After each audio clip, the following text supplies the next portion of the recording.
কথা বললেন এই সেম জিনিসটা আসলে প্রত্যেকটা জায়গাতেই হয়, বলিউডেও হয় কিন্তু ওরা কাজটাকে প্রাধান্য দেয় সবসময়।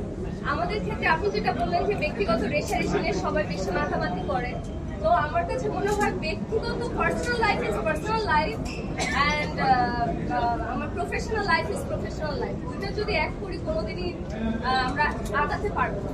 তো আমার কাছে দুইটা দুই ধরনের। আচ্ছা, আপনার ভবিষ্যৎ মানে পরিকল্পনাটা কি? বর্তমান ব্যস্ততা নিয়ে একটু বলবেন লাস্ট। বর্তমানে তো আমি নাটকে কাজ করছি, কিন্তু আমার অবশ্যই ইচ্ছা আছে ব্রিক্স ঘেটে কাজ করার। আমি কাজ করেছিও, আমি দুটো সিনেমা করেছি, কিন্তু আমার ইচ্ছা আছে বড় বিগ প্রোডাকশন। আমি যেটা বললাম যে আরো ভালো কাজ করার, ব্রিক্স কিনে কাজ করার। আমি চাই ওখান থেকে বের হয়ে ব্রিক্স কিনে কাজ করতে। শাকিব খানের মতো আরো বিগ স্টার দরকার কিনা আমাদের ইন্ডাস্ট্রি ডেভেলপমেন্টের জন্য? অফকোর্স অবশ্যই দরকার। শাকিব খানের মতো আরো যদি 5 জন বা আরো 10 জন থাকতো, বাংলাদেশ আজকে অনেক দূরে এগিয়ে যেত। আরো অনেক দূরে। ওকে, থ্যাংক ইউ।